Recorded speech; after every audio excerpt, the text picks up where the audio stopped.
Today we're talking through the big guns of the Space Marine Armoury with my top 3 Space Marine heavy support choices.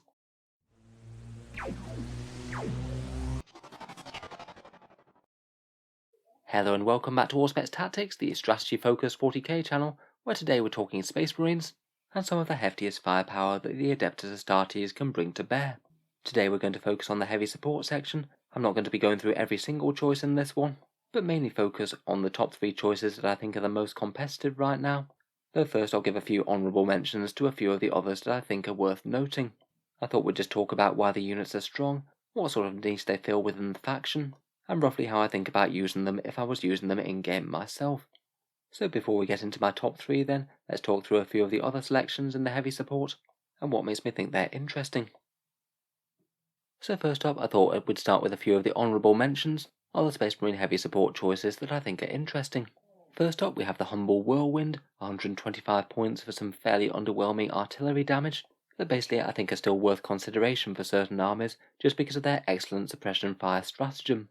In winning the melee game against other fighty armies, it can be really important to be able to make certain enemy units fight last, and aside from a few chapter-specific psychic powers, relics, or the Judicia, Space Marines don't really have all that many options to make the enemy do so.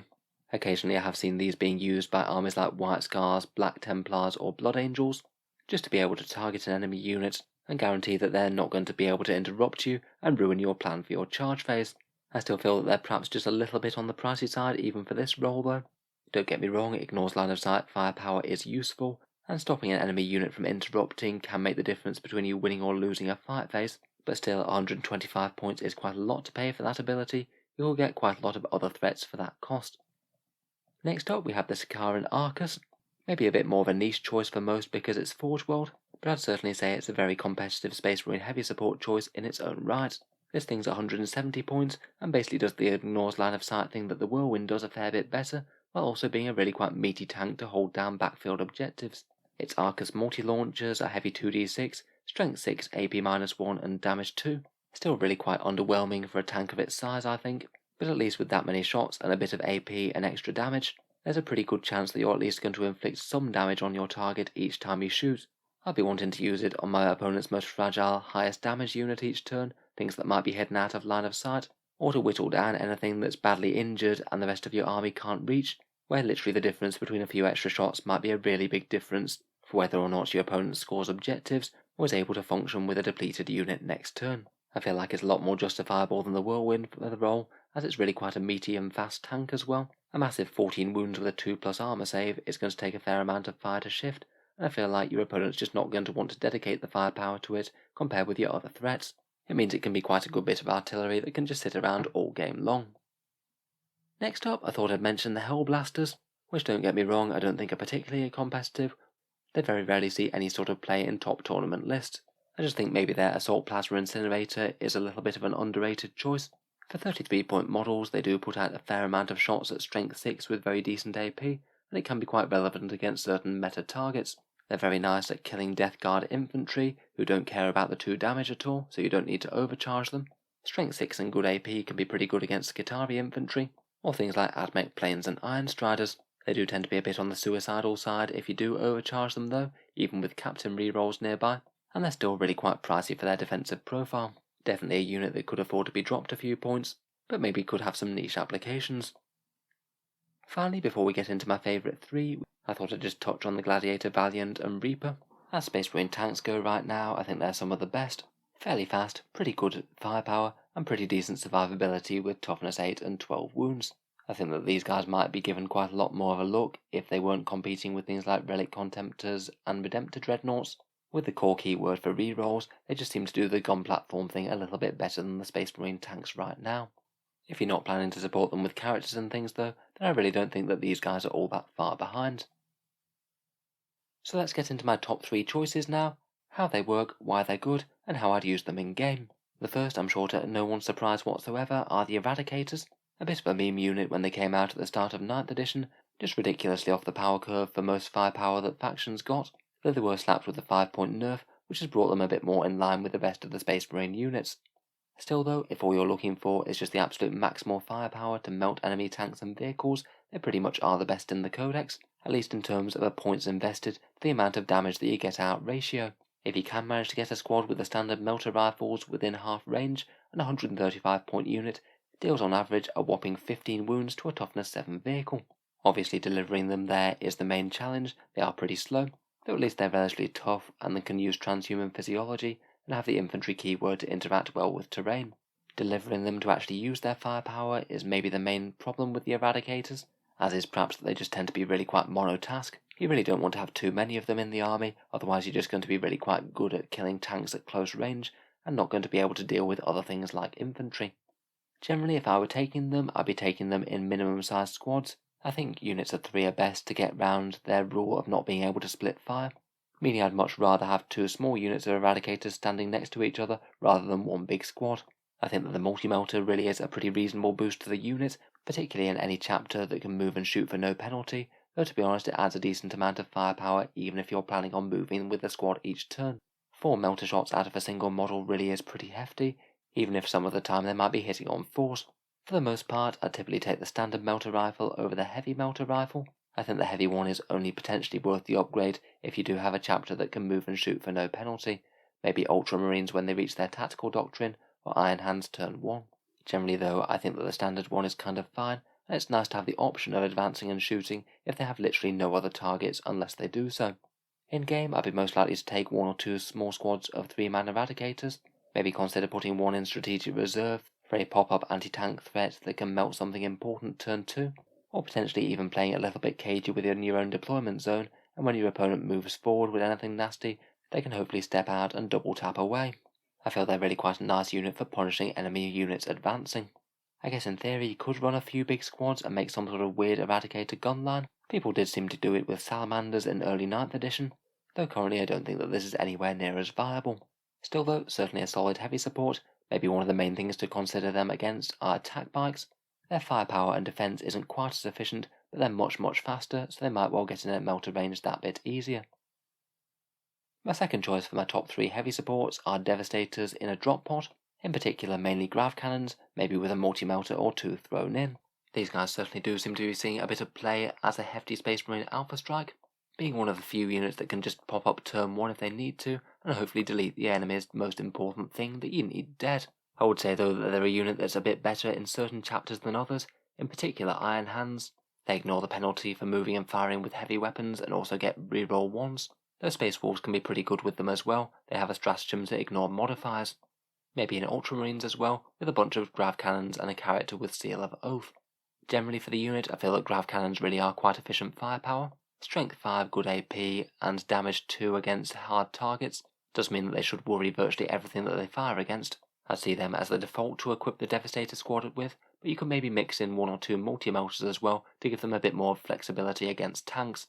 I think it's quite fun to be able to give them a bit of a mixed weapon loadout like this, because then you could stack the Armorium Cherub and the Devastator's Signum both onto the multi-melter if you needed it, to give that model a really big punch compared with the rest of the squad, firing twice and also better ballistic skill. Otherwise you could just give it to the grav cannon if more volume fire was what was needed.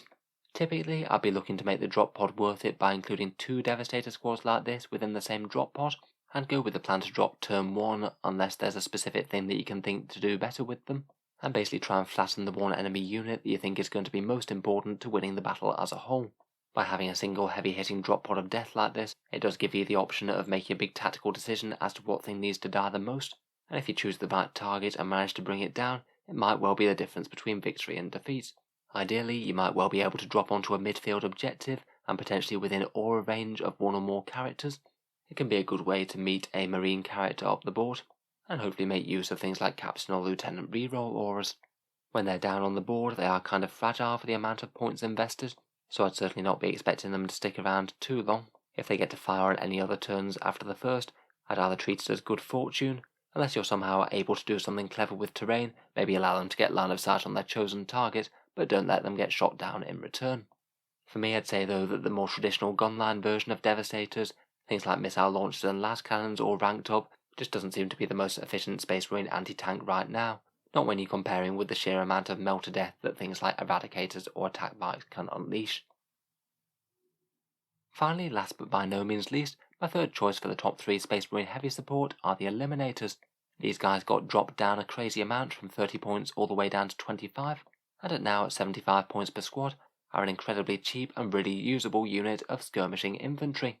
They might not be crazy raw damage dealers, but they are some of the most efficient snipers in the game with their 2+ ballistic skill and mortis rounds. Their camo cloaks can make them tougher than they really should be in cover, giving them an effective 1+ save, so they're kind of resilient to anything that's AP-1 or AP-2.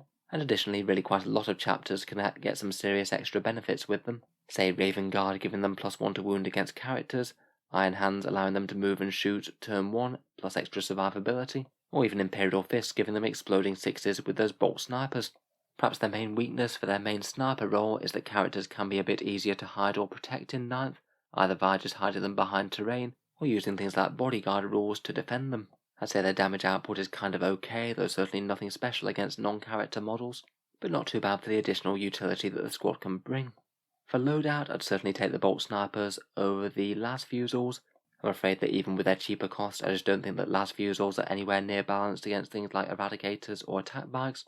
If you want dedicated anti-tank, then that's where I'd go. The Instigator bolt carbine on the Sergeant though is a really quite powerful choice. It's an interesting option where you lose a little bit of firepower against characters, but you do give the squad some really quite powerful movement shenanigans. You can basically move, shoot, move with this squad, allowing it to do some really quite interesting things, such as popping out from line of sight blocking cover, shooting and then moving back into it, or just covering a serious amount of ground towards an objective or into an enemy table quarter if needed. In theory, these guys could be moving 12 inches plus an advance roll, just because you happen to have taken the hit on the damage on one of the guns. I'd say it's very powerful, though not necessarily auto-include. There's definitely downsides to giving up strength, AP, and range on the Sergeant's sniper rifle. In-game though, I think that having a unit or two of Eliminators in a Space Marine list is often going to be an asset.